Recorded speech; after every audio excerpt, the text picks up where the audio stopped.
बिस्मिल्लाहिर्रहमानिर्रहीम। अज़ीज़ तलबा व तालिबात, अस्सलामु अलैकुम। मैं हूं आपका chemistry teacher Ehsan Afroz, class नहम केमिस्ट्री बाब नंबर 5। आज के लेक्चर में हम गैसों के कवानीन शुरू करने जा रहे हैं। सबसे पहले नंबर पर बॉयल के कानून को तफसीलन समझेंगे, उसकी तारीफ़ पढ़ेंगे और हसाबी तरीक़ाकार की मदद से उसको कैसे ज़ाहिर किया जाता है और साथ ही साथ उसकी तजर्बाती तस्दीक को भी तफसीली समझने की कोशिश करेंगे। तो आइए चलते हैं ग्लास बोर्ड की तरफ। गैसेस के मुतालिक कवानीन।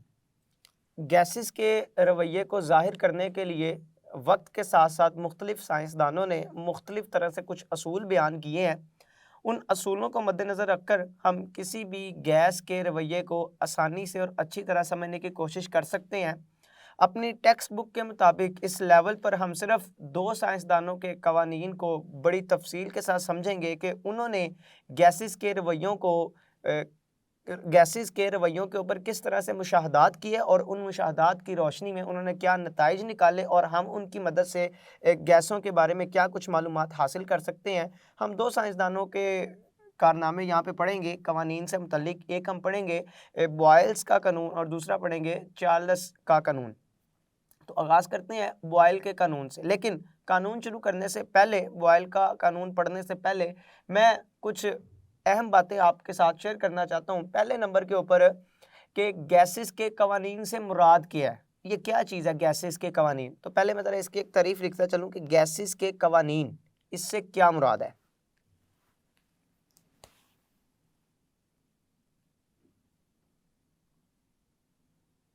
गैसेस के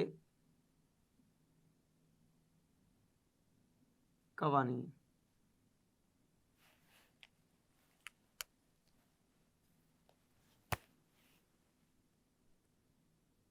ऐसा ताल्लुक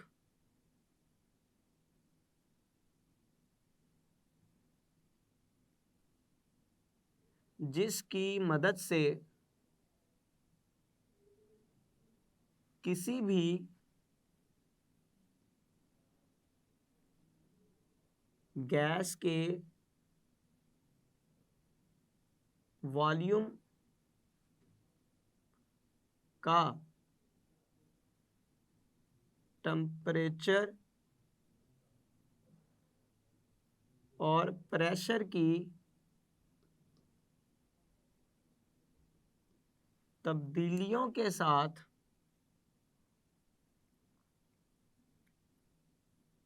मुवाजना किया जा सकता है,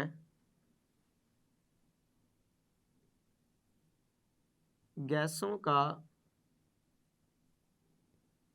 कानून कहलाता है। तो गैसों का कानून ये क्या है, ये एक ताल्लुक है।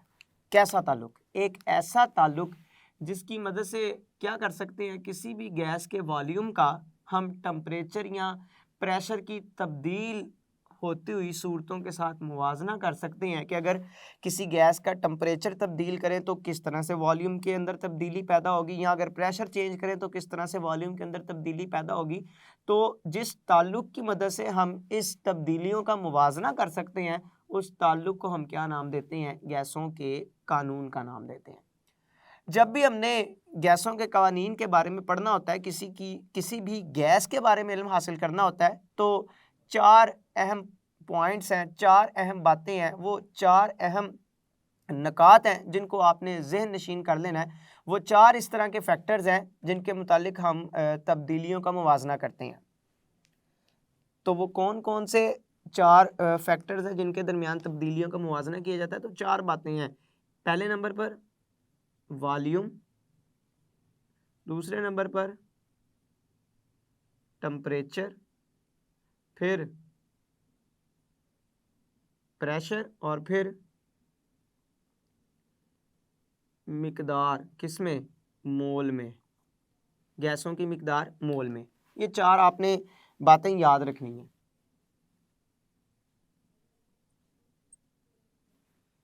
ये वो मैंने कहा ना कि गैस के वॉल्यूम का टेम्परेचर प्रेशर की तब्दीलियों के साथ मुवाजना किया जा सकता है। तो ये जो टेम्परेचर, प्रेशर, वॉल्यूम, ये जो सूरतें हैं, ये कितनी सूरतें हैं इस तरह की? ये चार सूरतें हैं।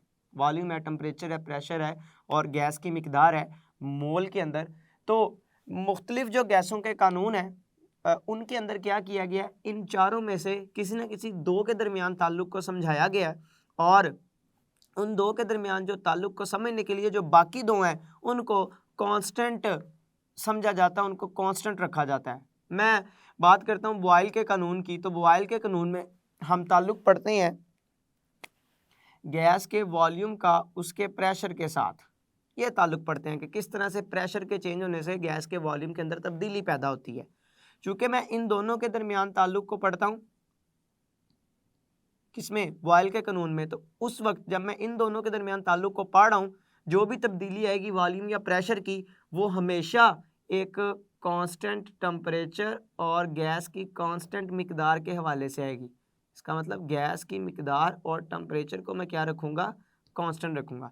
मिसाल के तौर पर मैंने अगर किसी भी गैस के वॉल्यूम और प्रेशर के दरमियान ताल्लुक़ को समझना है और मैं ये ताल्लुक़ समझने के लिए अगर एक तजर्बा कर रहा हूँ और वो मैंने 0 डिग्री सेल्सियस के ऊपर तजर्बा शुरू किया है, तो तजर्बा ख़त्म होने तक मुझे प्रेशर टेम्परेचर को 0 डिग्री सेल्सियस रखना होगा। या अगर मैंने 25 डिग्री सेल्सियस के ऊपर तजर्बा करना शुरू किया है तो तजर्बे के ख़त्म होने तक वॉल्यूम और प्रेशर में ताल्लुक़ समझने के लिए मैं पूरे तजर्बे के दौरान टेम्परेचर को 25 डिग्री ही रखूँगा, इससे मज़ीद तब्दील नहीं करूँगा। अगर मैंने गैस की मिकदार कितनी ली हुई थी, मैंने अगर गैस ली हुई थी 1 मोल, तो पूरे तजर्बे के दौरान गैस की मिकदार 1 मोल ही रहेगी, इसके अंदर कोई तब्दीली नहीं आएगी। तो अगर मैं गैस के वॉल्यूम और प्रेशर के दरमियान ताल्लुक़ को अच्छी तरह से समझना चाहता हूँ, तो इस ताल्लुक़ को बेहतर तरीके से समझने के लिए मैं जो बाकी दो मेरे पास फैक्टर्स हैं, जो पैरामीटर्स हैं, उनको मैं क्या रखूँगा, कांस्टेंट रखूँगा। तो ये चार वो सूरतें होती हैं जिनके दरमियान में ताल्लुक़ को हमेशा पढ़ा जाता है और चारों के दरमियान इकट्ठा ताल्लुक़ पढ़ने की बजाय मुख्तलिफ कवानीन के अंदर हम क्या करते हैं, किसी दो चीज़ों के दरमियान ताल्लुक़ को पढ़ते हैं और उस दौरान जो बाकी दो चीज़ें होती हैं उनको कांस्टेंट तसव्वुर किया जाता है। तो खैर शुरू करते हैं गैसों के कवानीन में से। सबसे पहले नंबर पर बॉयल का कानून लिखते हैं।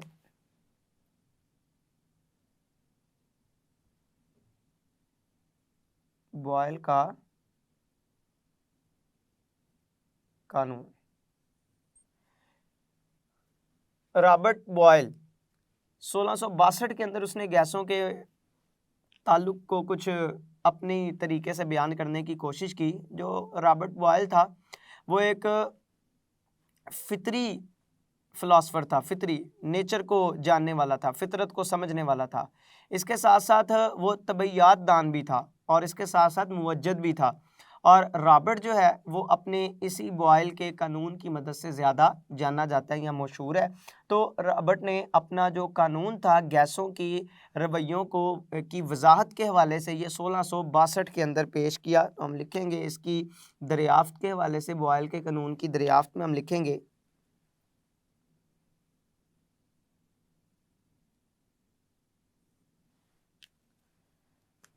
1662 में रॉबर्ट बॉयल ने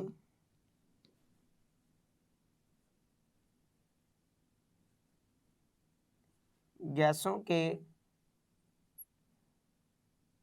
बारे में कुछ यूं मुशाहदात किए।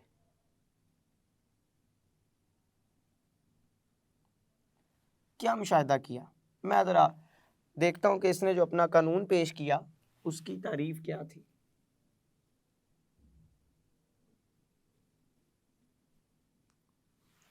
तो बॉयल का कहना था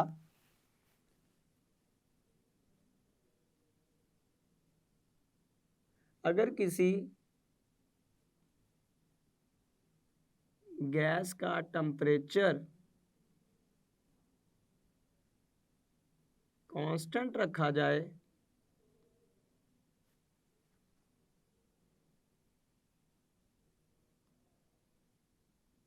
तो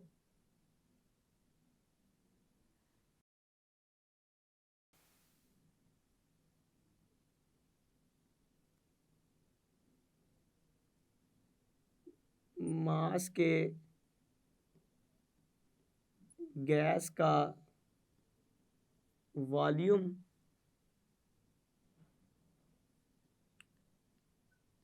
प्रेशर के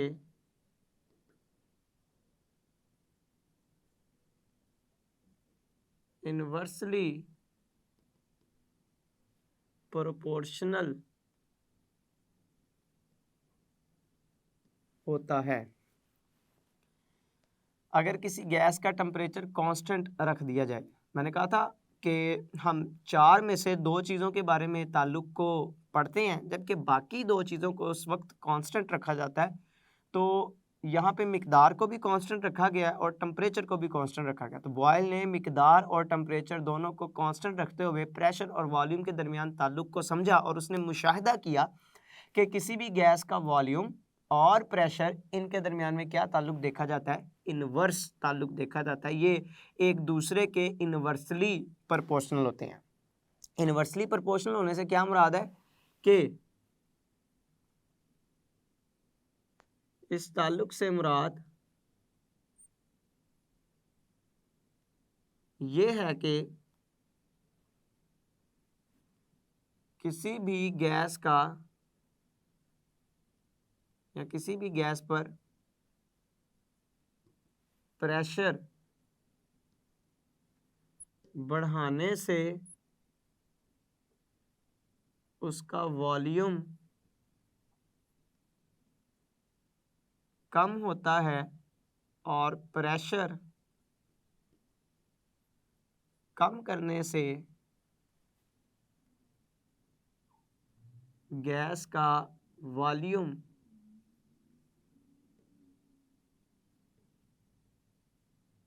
बढ़ जाता है।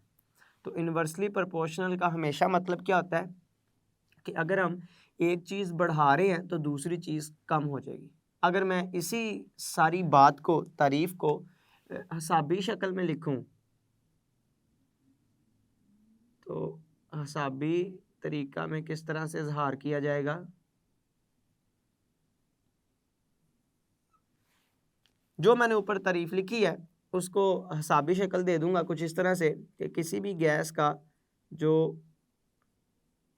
वॉल्यूम है वो इन्वर्सली प्रोपोर्शनल होगा किसके? प्रेशर के। तो वॉल्यूम को हम जाहिर कर रहे हैं V के साथ और प्रेशर को जाहिर कर रहे हैं P के साथ। तो वॉल्यूम और प्रेशर एक दूसरे के इन्वर्सली प्रोपोर्शनल होंगे, लेकिन हमारे पास जो कंडीशन है, जो सूरत है, वो कौन सी है कि उस वक्त एन से मुराद है गैस की मोल के अंदर मिकदार और टेम्परेचर T, एन और T क्या होंगे? कांस्टेंट। एन और T क्या होंगे? कांस्टेंट।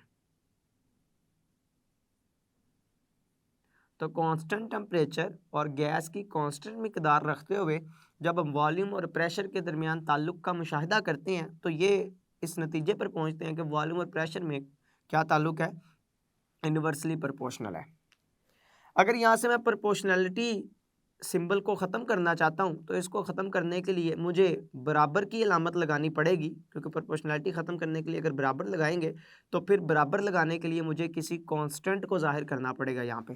तो मैं क्या करता हूँ, मैं V प्रोपोर्शनैलिटी सिंबल को ख़त्म करके बराबर लगाता हूँ और प्रोपोर्शनैलिटी सिंबल को ख़त्म करने के नतीजे में जो बराबर लगाया है उसको लगाने के लिए मुझे एक कांस्टेंट K चाहिए।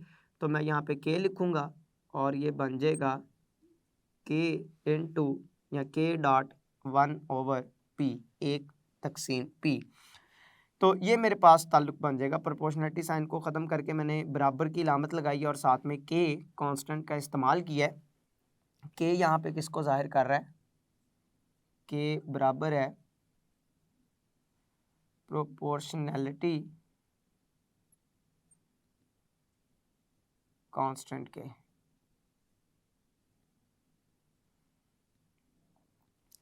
K प्रोपोर्शनैलिटी कांस्टेंट के बराबर है। इसको अगर मैं मज़ीद आसान करके लिखना चाहूँ, यहाँ से मैं K की मिकदार को, K की वैल्यू को अगर मालूम करना चाहता हूँ तो मैं कुछ इस तरह से भी लिख सकता हूँ कि P इस बराबर के दाएं जानिब तकसीम हो रहा है, मैं इसको दूसरी जानिब लेके आऊँगा तो रियाजी के असूल के मुताबिक एक चीज़ एक जगह पे जब तकसीम हो रही हो तो वो बराबर की दूसरी तरफ जाकर ज़रब होना शुरू हो जाती है। तो मैं ये इस तरह से लिख लूँगा, पी इस तरफ आके वॉल्यूम के साथ ये ज़रब होगा तो पी वी ये किसके बराबर आ जाएगा, के को एक से ज़रब देंगे तो ये के ही रहेगा। तो मेरे पास ये एक ताल्लुक बन जाएगा जिसको मैं क्या कहूँगा, पी वी बराबर है किसके, के। ये जो मेरे पास हसाबी शक्ल निकली है बॉयल के कानून की, इस हसाबी शक्ल को मद्देनज़र रखते हुए मैं बॉयल के कानून की एक और तारीफ भी लिख सकता हूँ यहाँ से। तो बॉयल के कानून की दूसरी तारीफ भी लिखी जा सकती है, आप इसको भी याद रखें।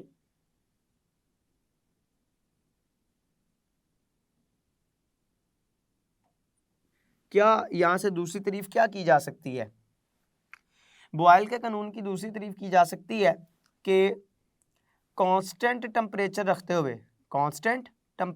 हुए प्रेशर और वॉल्यूम का हासिल ज़रब हमेशा किसके बराबर होता है, कांस्टेंट के बराबर। यहाँ पे क्या है, एक कांस्टेंट जो कि तब्दील नहीं हो रहा तब तक जब तक आपने टेम्परेचर को तब्दील नहीं करना, टेम्परेचर को कांस्टेंट रखना है। तो मैं इसी मसावात को तारीफ की शक्ल दे दूंगा और मैं लिखूंगा कि कांस्टेंट टेम्परेचर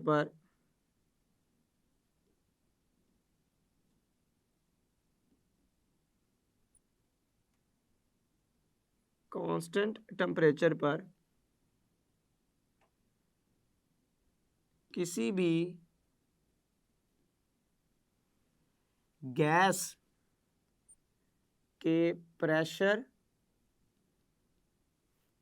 और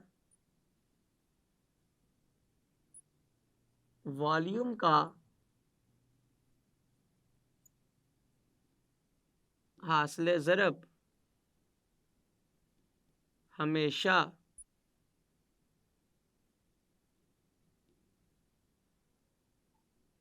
कांस्टेंट होगा।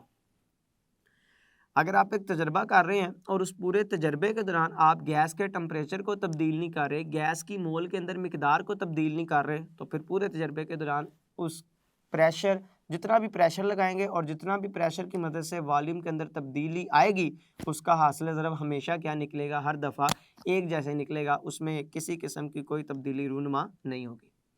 ये जो मैंने तारीफ लिखी थी, पहली तारीफ, अगर किसी गैस का टेम्परेचर कांस्टेंट रखा जाए तो दिए गई मास के गैस का वॉल्यूम प्रेशर के इन्वर्सली प्रोपोर्शनल होता है। इसको कुछ इस तरह से भी समझा जा सकता है कि आप एक गुब्बारा ले लें, उस गुब्बारे के अंदर आपने एक गैस भरी हुई है, आप उस गुब्बारे को हाथ में पकड़कर अपने कमरे के अंदर बैठे हुए हैं।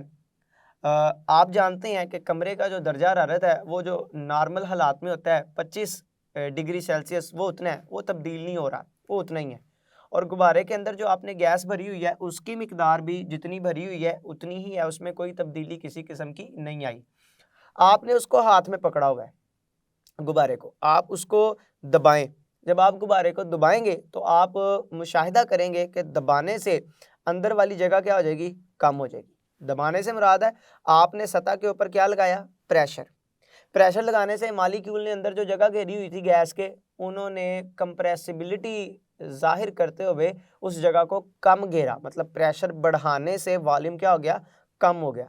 बाहर का दर्जा हरारत उतना ही है जिसके ऊपर आप ये काम कर रहे हैं, और अंदर गैस की मिकदार भी उतनी ही है जितनी शुरू में थी, उसमें किसी किस्म की तब्दीली नहीं आई।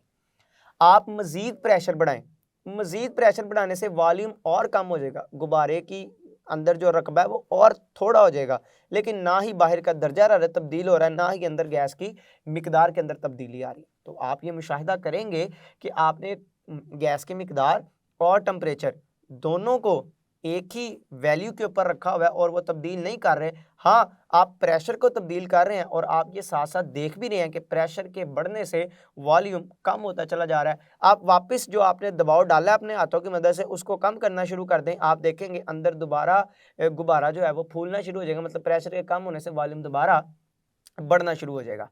तो यहाँ से हमें इसकी तरफ इशारा है कि वॉल्यूम और प्रेशर दोनों के दरमियान में क्या ताल्लुक पाया जाता है, इनवर्सली प्रोपोर्शनल होते हैं दोनों एक दूसरे के, तब तक जब तक हम गैस की मिकदार को और टेम्परेचर को तब्दील नहीं करते। तो यहाँ पे मैं लिख सकता हूँ कि अगर मैं कहता हूँ कि अगर गैस का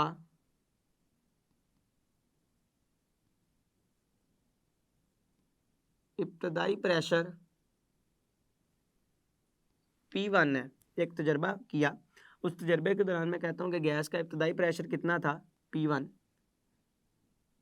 और तजर्बे के बाद जो गैस के ऊपर आखिरी प्रेशर की वैल्यू लगाई गई वो कितना था, वो था P2। इसी तरह से गैस का इब्तदाई वॉल्यूम, मैं कहता हूँ कि गैस का जो इब्तदाई वॉल्यूम था वो कितना था V1, जब उसके ऊपर प्रेशर कितना लग रहा था P1, और जब हमने तजर्बा अपना पूरा किया तो गैस का आखिरी प्रेशर P2 था, और इस प्रेशर के ऊपर गैस का जो आखिरी वॉल्यूम था मैं कहता हूँ उसकी वैल्यू कितनी थी, V2 थी। अगर प्रेशर इब्तदाई P1 आखिरी P2 वॉल्यूम इब्तदाई V1 आखिरी V2, तो मैं लिखूँगा तो बॉयल के कानून के मुताबिक मैं क्या लिख सकता हूँ, मैं लिख सकता हूँ, मैंने क्योंकि यहाँ पढ़ा कि प्रेशर और वॉल्यूम का हासिल ज़रब हर दफ़ा क्या आएगा, कांस्टेंट आएगा, मतलब कांस्टेंट आएगा, जितना प्रेशर पहले था जितना वॉल्यूम पहले था इब्तदाई, मैं इन दोनों को अगर आपस में ज़रब दूँ P1 को V1 को, तो इनका हासिल ज़रब भी वही निकलेगा जो प्रेशर चेंज करने पर और वॉल्यूम चेंज करने पर दोनों वैल्यूज़ का हासिल ज़रब आएगा, वही हासिल ज़रब P1 और V1 का आएगा, और ये आपस में क्या होंगे, बराबर होंगे, मतलब कांस्टेंट K के बराबर होंगे, मतलब P1 V1 बराबर है P2 V2, और ये क्या होंगे, एक कांस्टेंट होंगे।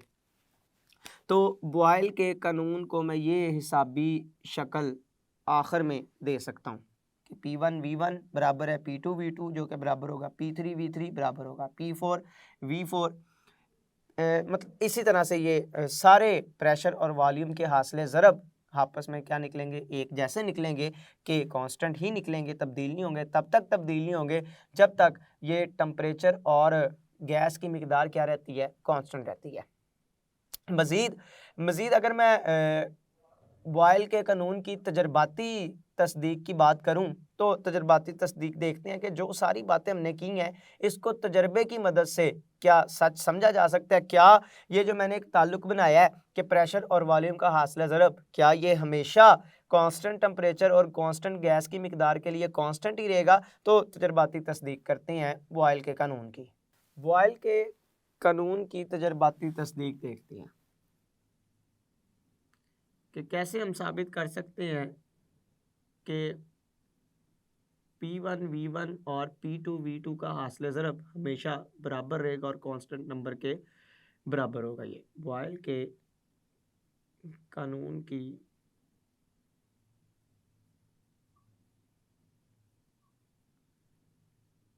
तजर्बाती तस्दीक।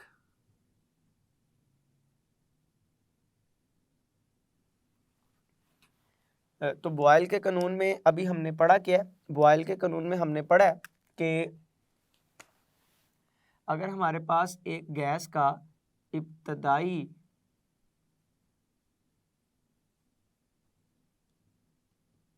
प्रेशर कितना होगा P1, जबकि इब्तदाई वॉल्यूम कितना होगा, इब्तदाई वॉल्यूम होगा V2 V1, इब्तदाई प्रेशर V1 जबकि इब्तदाई वॉल्यूम कितना V1।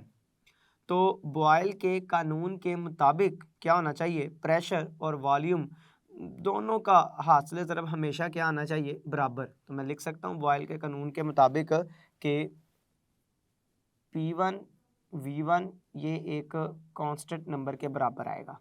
इसी तरह से हमने पढ़ा कि अगर किसी भी गैस का आखिरी प्रेशर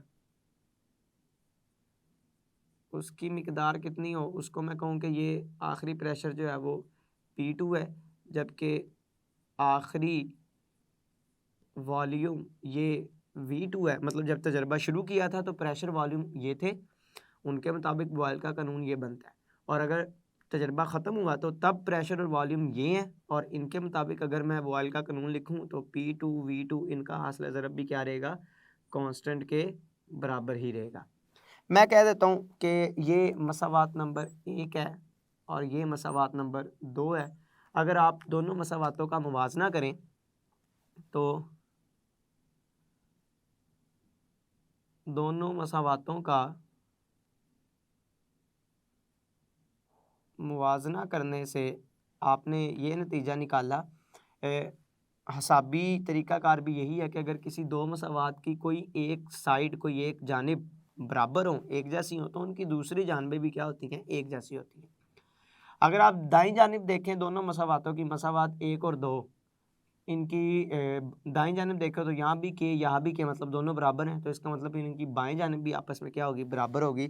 तो मुवाजना करने से मैं लिख सकता हूँ कि P1 V1 ये बराबर होगा किसके, P2 V2 के। ये हम अभी मैंने आपको बताया कि बॉयल के कानून की जो हसाबी तरीक़ाकार है, हसाबी इजहार है, उसको कुछ इस तरह से लिखा जा सकता है, P1 V1 बराबर है P2 V2। मैंने इस बात को साबित करना है कि वाकई अगर आपने कांस्टेंट टेम्परेचर दिया हुआ है पूरे तजर्बे के दौरान, गैस की मिकदार को कांस्टेंट रखा हुआ है पूरे तजर्बे के दौरान, इनको तब्दील नहीं कर रहे, तो क्या हर बार प्रेशर चेंज करने से जो नया वॉल्यूम हासिल होता है उसका हासिल ज़रब आपस में बराबर निकलता है कि मुख्तलिफ निकलता है? तो तजर्बाती तौर पर मैं ये बात कैसे साबित करूँगा? इस बात को साबित करने के लिए हम 4 सिलेंडर के अंदर 4 सिलेंडर रहते हैं, 4 सिलेंडर। ये मैंने पहला सिलेंडर लिया, इस पहले सिलेंडर के अंदर एक हरकत करने वाला एक पिस्टन लगा हुआ है जो ऊपर नीचे हरकत कर सकता है। ये लगा हुआ है जी पिस्टन, जो क्या कर सकता है, ऊपर नीचे हरकत कर सकता है। इस पिस्टन की मदद से मैं प्रेशर को कम या ज़्यादा कर सकता हूँ। तो ये अंदर गैस भरी हुई है एक,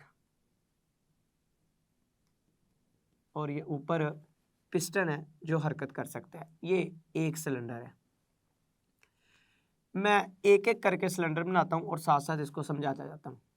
आप फ़र्ज़ कर लें कि यहाँ पर जो इस पिस्टन की मदद से गैस के ऊपर प्रेशर लग रहा है ना, उस प्रेशर की मिकदार कितनी है, 2 एटमॉस्फेरिक। प्रेशर की मिकदार कितनी है, 2 एटमॉस्फेरिक। और गैस ने अंदर जो वॉल्यूम घेरा हुआ है, मैं कहता हूँ वो वॉल्यूम कितना है, 1 डेसीमीटर क्यूब या 1 क्यूबिक डेसीमीटर, एक ही बात है। तो गैस ने अंदर वॉल्यूम या जगह घेरी हुई है 1 डेसीमीटर क्यूब, जबकि ऊपर से प्रेशर कितना लगाया जा रहा है, 2 एटमॉस्फेयर का प्रेशर लगाया जा रहा है। अब बॉयल के कानून के मुताबिक ये जो प्रेशर लग रहा है, अभी मैं तजर्बा शुरू कर रहा हूँ, ये जो प्रेशर लग रहा है, इस प्रेशर को मैं कहता हूँ कि ये P1 है। ये जो वॉल्यूम लग रहा है, इस वॉल्यूम को मैं कहता हूँ ये V1 है।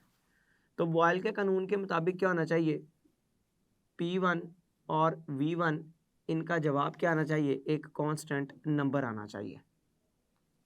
मतलब P1 और V1 ये क्या आने चाहिए, एक कांस्टेंट नंबर के बराबर आने चाहिए, K के बराबर आने चाहिए। देखते हैं कि क्या ये K के बराबर आएगा या नहीं आएगा। उससे पहले मैं क्या करता हूँ, मैं इस पिस्टन को, चूँकि ये हरकत करने वाला है, इस पिस्टन को नीचे की तरफ दबाता हूँ और दबाकर प्रेशर को 2 एटमॉस्फेयर से बढ़ा देता हूँ। जब मैं प्रेशर को 2 एटमॉस्फेयर से बढ़ाऊंगा, और मेरे पास बढ़ाने से मैं कहता हूं कि ये सिलेंडर था, ये उसके अंदर ये लगा हुआ है हरकत करने वाला पिस्टन, जिसको मैंने क्या किया है, दबा दिया है, फोर्स लगाई है। फोर्स लगाने से ये हरकत करने वाला पिस्टन हरकत करके नीचे आया है। नीचे आने की वजह से अंदर जो गैस के मालिक्यूल ने जगह घेरी हुई थी, जो वॉल्यूम घेरा हुआ था, वो पहले की निस्बत क्या हो चुका है, कम हो चुका है। मैं कहता हूँ मैंने प्रेशर बढ़ाया है, लेकिन मैंने कितना प्रेशर बढ़ाया है, मैंने प्रेशर P1 से बढ़ा कर कितना कर दिया है, P2।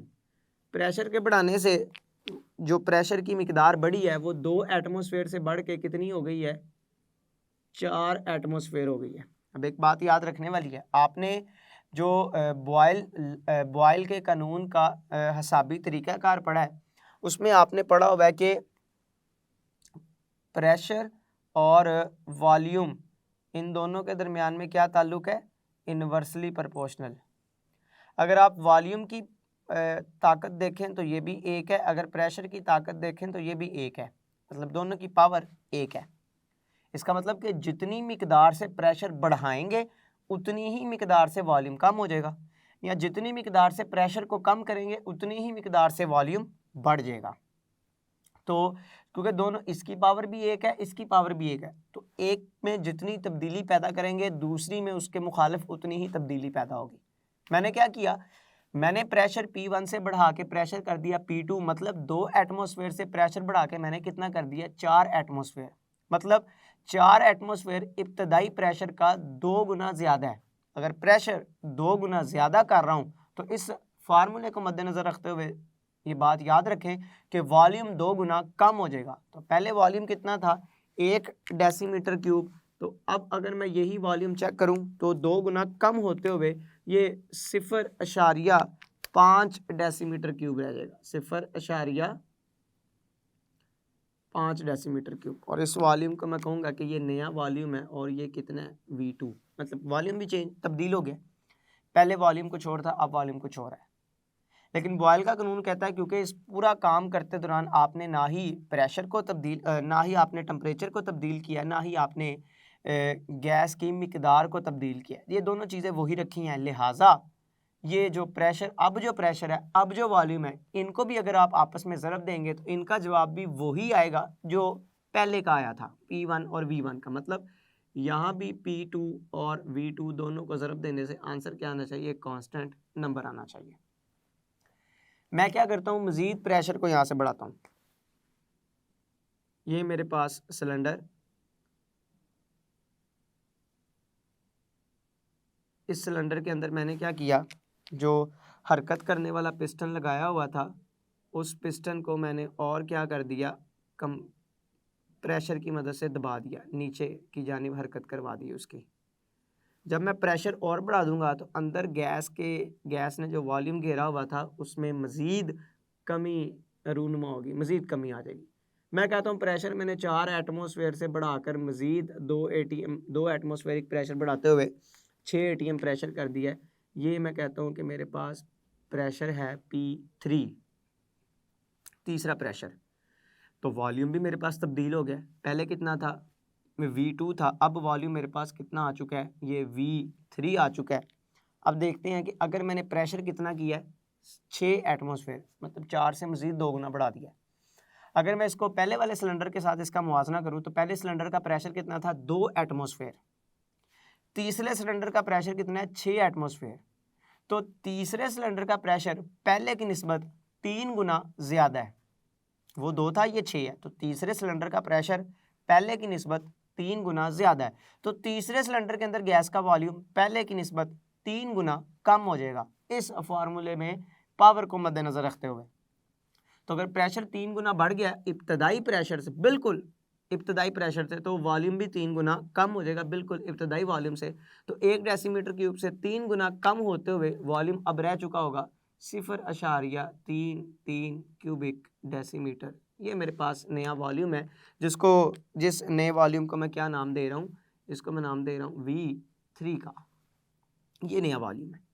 तो बॉयल का कानून कहता है चूंकि आपने टेम्परेचर को कुछ नहीं किया, आपने गैस की मिकदार को कुछ नहीं किया, लिहाजा प्रेशर, अब नए प्रेशर और नए वॉल्यूम, इनका हासिल ज़रब भी एक कांस्टेंट नंबर होगा और वो वही होगा जो पहले और दूसरे सिलेंडर के लिए निकला था। मैं क्या करता हूँ, मज़ीद प्रेशर को यहाँ से बढ़ाता हूँ। मज़ीद जब प्रेशर को बढ़ाएंगे, ये प्रेशर बढ़ाया, ये जो हरकत करने वाला पिस्टन लगा हुआ था इसको मज़ीद बढ़ा दिया, इसको मज़ीद नीचे की जानिब इसकी हरकत करवा दी। हरकत नीचे की जानिब होने से मुराद है प्रेशर मज़ीद बढ़ाया। प्रेशर बढ़ाएंगे तो अंदर गैस ने जो जगह घेरी हुई थी वो और कम हो जाएगी। मैं कहता हूँ कि मैंने जो नया प्रेशर दिया है उसको मैं P4 से ज़ाहिर कर रहा हूँ और उसकी मिकदार नए प्रेशर की मैं कह रहा हूँ कितनी है, मैंने मज़ीद 2 एटमॉस्फेयर का इजाफा कर दिया, तो अब मिकदार आ चुकी है 8 एटमॉस्फेयर। वॉल्यूम भी कम हो जाएगा। पहले वॉल्यूम कितना था और अब कितनी तब्दीली आएगी, हम इस चौथे सिलेंडर को पहले के साथ इसका भी मुवाजना कर लेते हैं। पहले सिलेंडर का जो प्रेशर था वो 2 एटमॉस्फेयर था, अब चौथे सिलेंडर के ऊपर प्रेशर कितना लग रहा है, 8 एटमॉस्फेयर का प्रेशर लग रहा है। मतलब कि चौथे सिलेंडर में लगने वाला प्रेशर इब्तदाई प्रेशर की निस्बत, बिल्कुल इब्तदाई प्रेशर की निस्बत 4 गुना ज़्यादा है। तो इस फार्मूले को मद्देनजर रखते हुए जितना प्रेशर बढ़ाएंगे वॉल्यूम भी उतना ही कम हो जाएगा। अगर पहले सिलेंडर की निस्बत चौथे में प्रेशर 4 गुना ज़्यादा है, वो 2 था ये 8 है, 4 गुना ज़्यादा है, तो फिर पहले सिलेंडर की निस्बत इस चौथे के अंदर जो वॉल्यूम होगा ये 4 गुना कम हो चुका होगा। तो पहले में था वॉल्यूम 1 क्यूबिक डेसीमीटर, अब 4 गुना कम होके 1 का चौथा हिस्सा रह चुका होगा, और वो चौथा हिस्सा कितना निकलेगा, 0.25 क्यूबिक डेसीमीटर। और इस वॉल्यूम को मैं क्या नाम दूंगा, V4 का नाम दूंगा। अब बॉयल के कानून के मुताबिक नए प्रेशर और नए वॉल्यूम इनका हासिल ज़रब भी क्या आएगा, कांस्टेंट, और ये मिकदार वही होगी जो पहले 3 सिलेंडर के लिए निकली है। तो मैं चारों के लिए वैल्यू मालूम करके देखता हूँ। बॉयल के कानून के मुताबिक मैं लिख सकता हूँ कि बॉयल के कानून के मुताबिक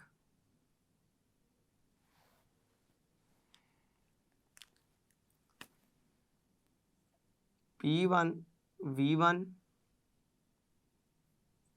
P2 V2 P3 V3 P4 V4 ये सारे आपस में क्या आने चाहिए, बराबर आने चाहिए, एक ही आंसर, एक ही जवाब आना चाहिए चारों का। चले निकाल के देख लेते हैं। P1 कितना था, P1 था 2 एटमॉस्फेयर, जबकि V1 कितना था 1 क्यूबिक डेसीमीटर। जब दोनों को ज़रब देंगे तो जवाब मेरे पास क्या निकलेगा, 2 को 1 से ज़रब देंगे तो जवाब आ जाएगा 2, साथ में यूनिट क्या आ जाएगा, ATM डेसीमीटर क्यूब या क्यूबिक डेसीमीटर। ये मेरे पास जवाब आ गया पहले का, P1 V1 का। अब देखते हैं P2 और V2 का जवाब क्या निकलता है। तो P2 जब मैंने प्रेशर बढ़ा दिया, 4 कर दिया, प्रेशर के बढ़ने से वॉल्यूम कम हो गया, वॉल्यूम कम हो गया कितना रह गया, 0.5 क्यूबिक डेसीमीटर रह गया। तो जब मैं देखूंगा इन दोनों को ज़रब दे के तो इसका जवाब भी क्या निकलेगा, 2 ATM क्यूबिक डेसीमीटर। इसी तरह से जब मैं P3 और V3 की बात करता हूँ तो P3 के लिए मेरे पास क्या वैल्यू निकली थी, मैंने प्रेशर को मज़ीद बढ़ाया था तीसरे सिलेंडर में, तो प्रेशर बढ़ाकर मैंने कर दिया था 6 एटमॉस्फेयर, और वॉल्यूम इससे कम होकर रह गया था 0.33 क्यूबिक डेसीमीटर। इन दोनों को जब मैं आपस में ज़रब दूंगा तो मेरे पास जवाब आएगा 2 एटमॉस्फेयर क्यूबिक डेसीमीटर। चौथे सिलेंडर को चेक करते हैं, P4 V4। P4 था हमारे पास, मज़ीद 2 एटमॉस्फेयर प्रेशर का इजाफा किया तो ये 6 से बढ़ गया और 8 एटमॉस्फेयर हो गया। अब प्रेशर के बढ़ने से वॉल्यूम मज़ीद कम हो गया, और वॉल्यूम मज़ीद कम होकर कितना रह गया, 0.25 क्यूबिक डेसीमीटर। इन दोनों को ज़रब दे के देखें, जब इन दोनों को आपस में ज़रब देंगे तो आपका जवाब क्या निकलेगा, 2 एटमॉस्फेयर डेसीमीटर क्यूब। तो आप ये सारी वैल्यूज़ का आपस में मुवाजना करें, आप देखेंगे कि सारी वैल्यूज़ आपस में एक दूसरे के बराबर हैं। तो आप इस बात से इस नतीजे पर पहुंच सकते हैं कि जो बॉयल का कानून है, जो बॉयल का कानून हमें ये ताल्लुक़ बताता है, ये वाला ताल्लुक़, बॉयल का कानून हमें जो ये वाला ताल्लुक़ बताता है, ये दोनों क्या हैं, ये दुरुस्त हैं। वाकई ही किसी गैस का जो प्रेशर है उसको तब्दील करने से वॉल्यूम के अंदर तब्दीली आती है, और ये तभी वाक़या होती है जब आप टेम्परेचर पूरे तजर्बे के दौरान क्या रखते हैं, कांस्टेंट, वॉल्यूम, और गैस की मिकदार को पूरे तजर्बे के दौरान क्या रखते हैं, कांस्टेंट रखते हैं। तो इस पूरे डाटा को मैं अगर एक ही लाइन के अंदर जाहिर करना चाहता हूँ तो मैं इस तरह से भी लिख सकता हूँ। इस पूरे को मैं लिख सकता हूँ कि P1 V1 बराबर है P2 V2। सिर्फ इन 4 सिलेंडर्स की दी गई वैल्यू के मुताबिक मैं ये एक लाइन लिख रहा हूँ कि P1 V1 बराबर है P2 V2 जो कि बराबर है P3 V3 जो कि मज़ीद किसके बराबर है P4 V4। इस डाटा के मुताबिक ये सारे आपस में क्या होंगे, बॉयल के कानून में के मुताबिक बराबर होंगे और इनको मद्देनज़र रखते हुए ये किसके बराबर आएंगे 2 एटमॉस्फेयर क्यूबिक डेसीमीटर। तो बॉयल का कानून हमें बड़ी तफसील के साथ गैस के रवैयों की वजाहत करता है और कुछ इस तरह से वजाहत करता है कि किसी भी गैस का प्रेशर और वॉल्यूम किस तरह से आपस में मुंसलिक हैं और किस तरह से एक के तब्दील होने से दूसरे के अंदर तब्दीली रूनुमा होती है। और ये तब्दीली तभी होगी, इसको हम तभी समझ सकते हैं, पढ़ सकते हैं जब हम उस गैस का तजर्बा करते हुए गैस की मिकदार को कांस्टेंट रखेंगे और गैस के टेम्परेचर को कांस्टेंट रखेंगे। अज़ीज़ तलबा व तालिबात, आपने बॉयल्स के कानून के मुताबिक गैसों के रवैये को समझने की कोशिश की है और आपने पढ़ा कि किस तरह से प्रेशर और वॉल्यूम के ताल्लुक़ को कांस्टेंट टेम्परेचर और कांस्टेंट गैस की मिकदार के मुवाज़ने से समझा जा सकता है। मैं उम्मीद करता हूँ आज का लेक्चर आपको बखूबी समझ आया होगा, आप इसको अच्छी तरह से तैयार करेंगे। अल्लाह आपका हामी व नासिर है। अस्सलामु अलैकुम।